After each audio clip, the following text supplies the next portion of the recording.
हम लोग सामान्य काल के 29वें रविवार में प्रवेश कर रहे हैं। आज का पाठ कहता है कि हम अपने जीवन को ईश्वरीय विश्वास में जीने और उनके सेवक बनने के लिए बुलाए गए हैं। इस चिंतन के दरमियान आप स्वयं को पूछें, क्या आप अपने जीवन में ईश्वरीय बुलाहट को देखते हैं? क्या आप महसूस करते हैं कि ईश्वर ने तुम्हें चुना है? नबी यशायाह अपने ग्रंथ अध्याय 45 पद संख्या 1 और 4 से 6 में बताते हैं कि प्रभु ने अभिषिक्त सिरूस का दाहिना हाथ संभाला है।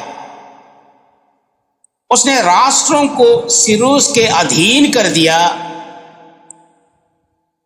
और राजाओं के शास्त्र ले लिए। प्रभु ने सिरूस से कहा, मैंने अपने सेवक याकूब तथा अपने कृपा पात्र इस्राएल के कारण तुमको नाम लेकर बुलाया और महान बना दिया है। यद्यपि तुम मुझे नहीं जानते, मैं ही प्रभु हूं, कोई दूसरा नहीं है। गौर करने की बात है कि ईश्वर किसी को भी बुलाता है। हमारी सोच के परे किसी व्यक्ति को चुनता है। यशायाह नबी के ग्रंथ में कई से ईश्वर ने हमारी आशा के परे सिरूस जैसे व्यक्ति से काम लिया। ईश्वर की अपनी योजना है, इसलिए वह व्यक्ति को चुनता है।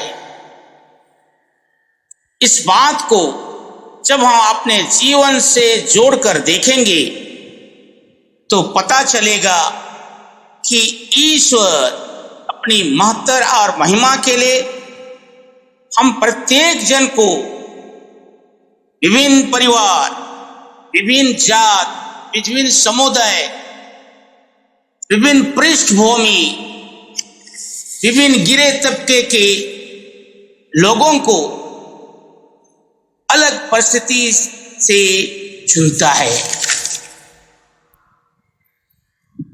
हम में से कुछ लोग आज के तारीख में 20 वर्ष के, 30 वर्ष के, 40 वर्ष के, 50 वर्ष के, 60 और उससे अधिक साल के हो गए होंगे। लेकिन प्रियजन, आप कहां थे जब आपने ईश्वर की बुलाहट को पाया? आप उसके सेवक के रूप में चुने गए, या इन बातों को आपने विश्वास, भरोसे और प्रेम की दृष्टि से देखा?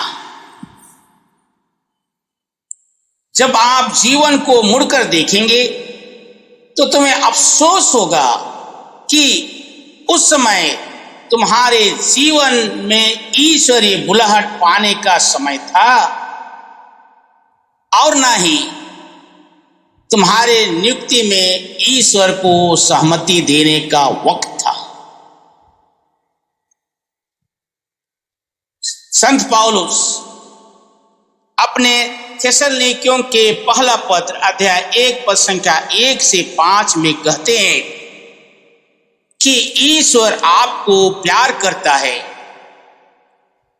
ईश्वर ने आपको चुना है क्योंकि हमने निरे शब्दों द्वारा नहीं बल्कि सामर्थ, पवित्र आत्मा तथा दृढ़ विश्वास के साथ आप लोगों के बीच आपने सुसमाचार का प्रचार किया है।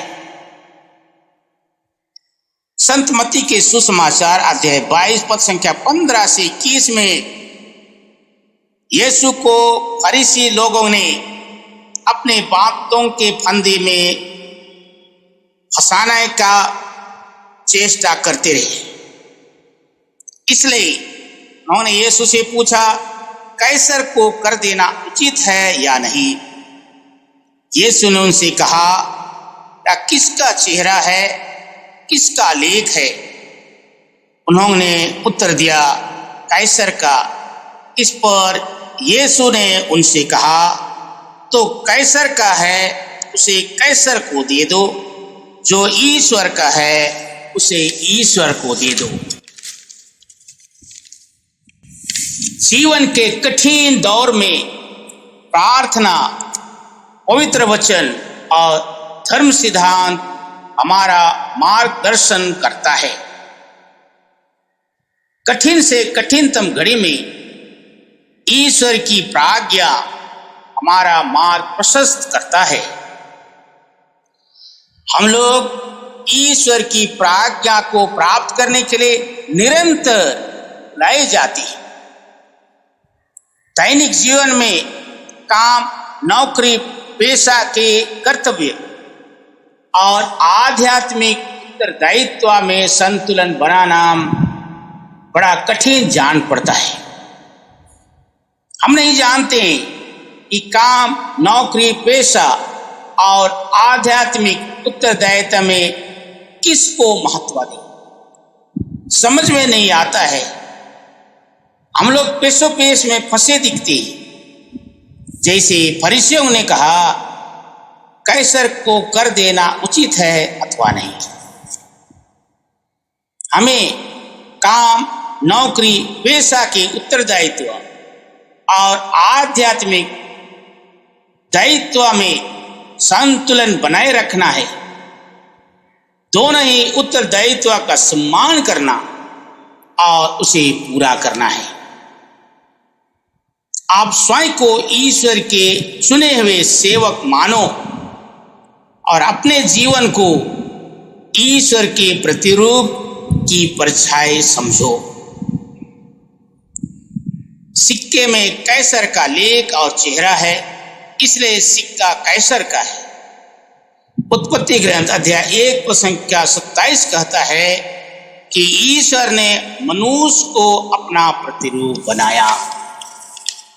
यहाँ कैसर रोमियों के अधिकार का प्रतीक है, लेकिन ईश्वर का प्रतिरूप हमारे जीवन में संजीवन का प्रतीक है, जिसे हम प्रतिपल जीते हैं।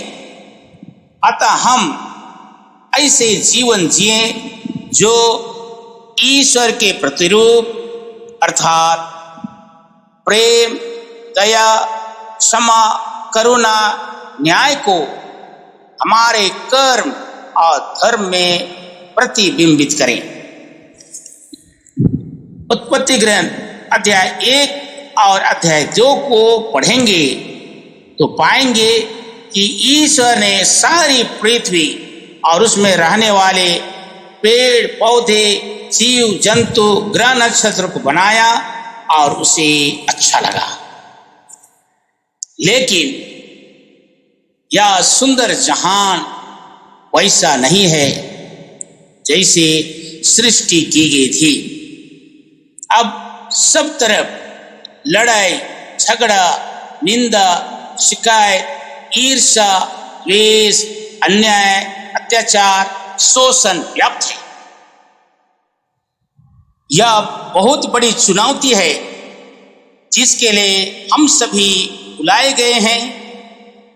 विभिन्न तबकों के बीच से चुने गए हैं कि हम अपने बात, व्यवहार और अपने काम में उनके प्रतिरूप प्रेम, दया, क्षमा, करुणा, सहानुभूति, सहिष्णुता, सेवा और सरोकार को दिखा सके।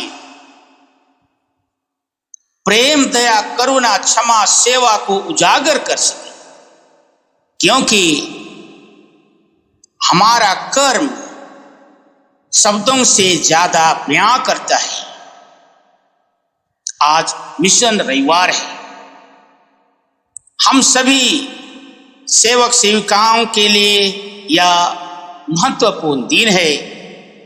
सोचने के लिए ईश्वर ने मुझे बुलाया, ईश्वर ने आपको बुलाया, क्योंकि उसकी योजना अलग है, उसे पूरा करना है। संसार के कोने कोने तक उसके सुसमाचार का प्रचार करना है।